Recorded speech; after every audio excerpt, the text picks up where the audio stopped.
Thank you all for coming. My name is Michael Paul. I'm the team leader for the Penn State Lunar Lion team. And what we are going to do is we're going to build a spacecraft that we're going to launch and send to the moon. It's going to land on the moon. And it's going to, when it gets to the moon, it's going to send pictures back of the area that it lands in. It has to take really nice pictures of where it lands. And then it's going to take off and go another 500 meters. Does anybody know how long 500 meters is? Go ahead. A mile? Not quite a mile. No. 5 football fields. 5 football fields, yeah. 100 meters is about as long as a football field if you add the end zones in. Okay, and so it's got to go 500 meters from where it lands to another spot. And again, take pictures all around and send it back here to Earth.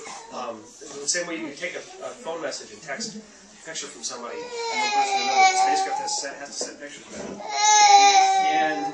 And you had mentioned the moon program. Nobody's going to the moon right now. This isn't a NASA program. This all has to be done on private funds, so we have to raise money from corporations and so forth to put together the parts and the pieces and everything to get this started. And this is actually part of a competition. There are 29 teams around the world that are in this competition.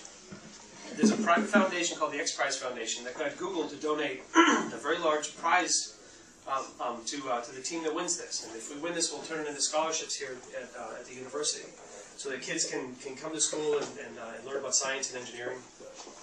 And this isn't the first prize. There have been other prizes. Has anybody heard of the Spirit of St. Louis? Plane, the first plane that flew across the Atlantic? Oh, hi, now. How's it going? The Spirit of St. Louis is hanging up in the Smithsonian.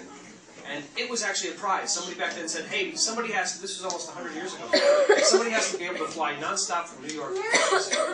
And he put up prize money to encourage people to try new things, try to build better planes, and try to get this done. And somebody did. And they took that and they hung it up in the Air and Space Museum at the Smithsonian. And more recently, this plane that you see right here, this is actually a spacecraft. It's called Spaceship One. And in 2004, a man named Burt Rutan built this spacecraft on private money, so this wasn't a NASA program again. And the spacecraft went up with a person in it. This was a manned flight into outer space twice in a 2-week period. And this was the first time anybody had done private spaceflight. And so this is all about private space exploration. And why explore? I mean, why is going into outer space fun? Do you guys like space stuff? I mean, you're here. You must like space stuff a little bit. How many planets are there? 9. Good answer. Including Pluto. I like Pluto too. Do you know how many asteroids there are? Over 1,000. Over hundreds and hundreds of thousands. And there are some that are in the belt between Mars and Jupiter, and there are some that are further out near Jupiter, and then there are some that are way out. There's just all kinds of stuff flying around the solar system. And we've sent spacecraft to a bunch of different places, but not that many. I mean, there's so many things in the solar system that we've never seen before. And every time we send a spacecraft,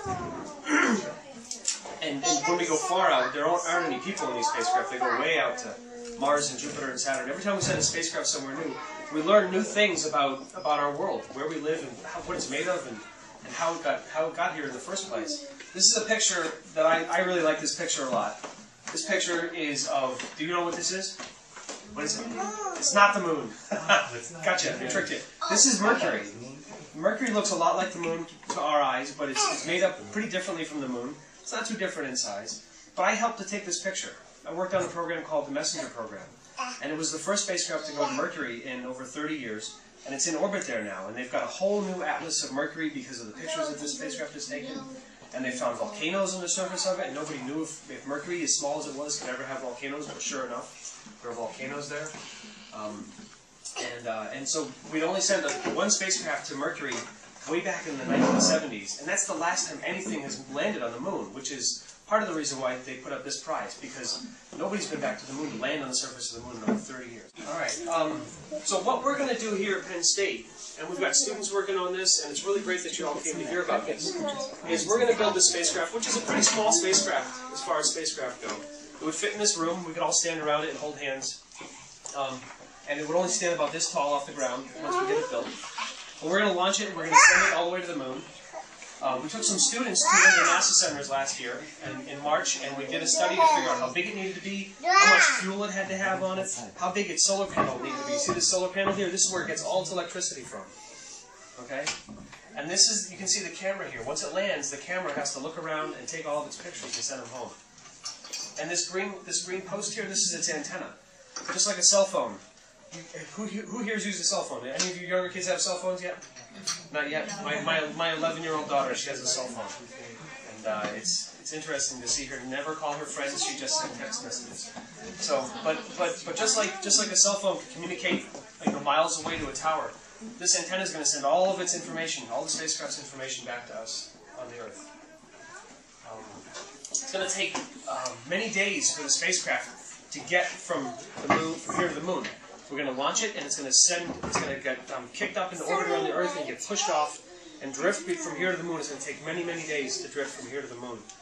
And what we have here is a closer picture of the spacecraft.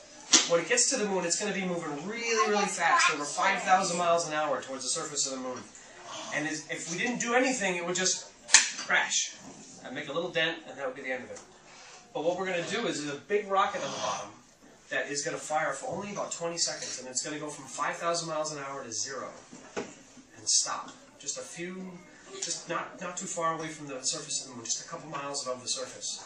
And once it's stopped, it's going to drop that rocket off because it's empty. There's no fuel left. You light it up and you can't turn it off. It just goes whoosh. And once all the propellant's gone, it's just a big empty shell, so we'll drop that, and that'll fall to the moon.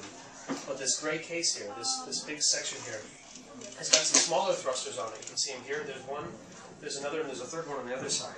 And it'll start to fall now because there's no air. It's not floating. It's just stuck in space a few miles above the surface of the moon. It's just going to start to fall. Okay? And as it falls down, it's going to go faster and faster and faster. There's nothing to slow it down except these rockets. And so it'll fire those rockets, control its speed, and eventually it'll just come down and stop on the surface of the moon. And once it's taken all its pictures of the surface, it's got to take off and fly again to another spot. And the team here at Penn State will have to send out commands up there and say, okay, take your pictures, now send them back to us, thanks for the pictures, now we want you to do your hop and take off and land again.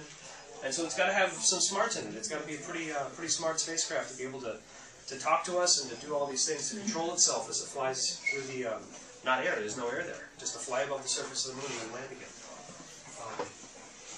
This is a little animation that one of our students has put together that shows the spacecraft shortly after launch. So the launch vehicle is gone, it's separated from the spacecraft, and it's just drifting away from the Earth, and the Earth is going to get further and further away. It's going to take 3.5 days at over 5,000 miles an hour for it to get from here to the moon. 3.5 days.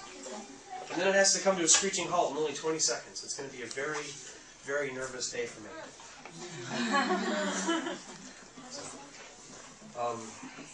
Once we get to the moon, we have to know where we're going, right? We want to land in a place that we know enough about that we can say, okay, that's a safe place to land. It's not super rocky or a really steep hillside, and the spacecraft is just going to roll off into a hole, and we won't hear from it.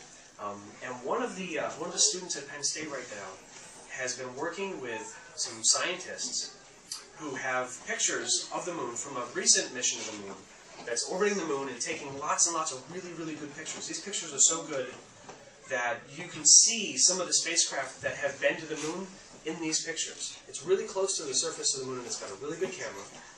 And what this student has been doing is taking those pictures, and some of them are pictures from like one side of an area, and then the spacecraft flies over and they take pictures of the same area. And with those two pictures, just like your eyes can see in 3D, with those two pictures you can combine them and you can make a 3D model of the landing area. And what you see here is one of his early movies.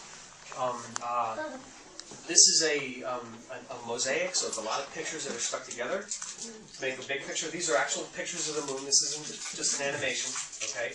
He's combined. And as we get closer and closer, you'll see more and more detail in these pictures. And some of them have some color shading in them where you can tell how high the mountains are or how low the valleys are based on the colors that are in them.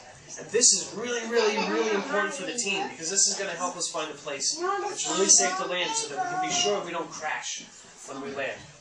These dots here are the different places where people have been on the moon. This is Apollo 11's landing site. 17 was the last time people have been on the moon over here. So blue is high ground, and brown is low ground, the valleys, so there's the highlands and the lowlands. And you can see the blue down here and the highlands up here, right? Or did I just get that backwards? And so what we're doing is we're trying to use all the information that we can get from the scientists and engineers who have been working on the moon for years and years and years to know as much as we can about where we're going and what we're doing to make sure that what we do is a success.